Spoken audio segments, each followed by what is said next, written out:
शशांकनी मला वादळवाटमध्ये कास्ट केलं. त्याच्यानंतर अभय परांजपे जो आत्ता दुर्दैवाने हयात नाही आहे, तर अभय आणि चारू ह्यांनी मला खूप काही दिलं गं. म्हणजे माझे गार्डियन्स होते ते मुंबईतले. आणि शूटिंग संपल्यावरती कधी कधी ना खूप घाण काम करायचे, कधी कधी काही यायचंच नाही, कधी कधी आजूबाजूला खूप खंदी मंडळी होती ना, म्हणजे अरुण नलावडे म्हणा, प्रसाद ओक होता, उमेश होता, अविनाश नारकर होता, त्यानंतर शरद पोंक्षे, इतकी चांगली परफॉर्मर मंडळी. आणि त्याच्यामध्ये मी इतकी नौकी, कधी कधी लाऊड व्हायचं. स्क्रीनचा परफॉर्मन्स आणि स्टेजचा परफॉर्मन्सचा फरक आहे ना, हे खूप नंतर नंतर कळायला. नीलम होती Shirke, what a fantastic actor she is. मी तिला अजून पण म्हणते, नीलम या निमित्ताने सांगते, तू परत काम करायला लाग. जेव्हा जेव्हा भेटते ना तेव्हा मी हे सांगते. So Neelam was a fantastic actor.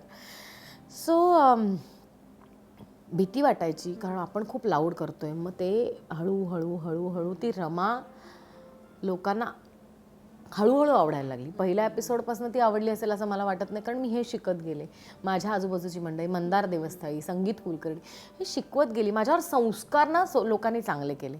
म्हणजे योग्य पदरात पडले होते मी, त्यामुळे माझ्यावर संस्कार खूप चांगले झाले. अगं कधी कधी आपण म्हणतो ना की संस्कार चांगले झाले ना की तो माणूस आपोआप चांगला घडतो. तुला भीती होती की हे आपल्याकडनं होईल का, किंवा आपल्याला हे जमेल का? नाही, एक टाइम आला होता जेव्हा आदितीला रिप्लेस करायचं वादळवाटमधनं असं चालू होतं हो. ऑडिशन, कारण का माझा परफॉर्मन्सच त्या लेवलचा होत नव्हता. मला ते जाणवतच नव्हतं आणि मी तेवढी सिरियसच नव्हते परफॉर्मन्सच्या बाबतीत. आणि मग ऑडिशन्स चालू झाली आणि मग तेव्हा मला असं जाणवलं, भेंडी हातात आहे, ते आपल्या हातातनं चाललंय आणि हे काही चांगलं नाही. आणि सिरियल सुपरहिट झाली तर सगळ्यांचा प्रोजेक्ट, पण सिरियल हिट नाही झाली तर बऱ्याचदा त्याचा ब्लेम त्या लीडवर घेतला येतो, बऱ्याचदा येऊ शकतो. सो मला ती कुठेतरी भीती वाटली आणि खूप खूप खूप रडले मी तेव्हा. म्हटलं नाही नाही, आत्ता नाही. मी अभयला पण म्हटलं, अभय म्हणाला take it as a challenge. आणि तेव्हापासनं I think things change with me. I started being more serious about what I am doing at that point of time.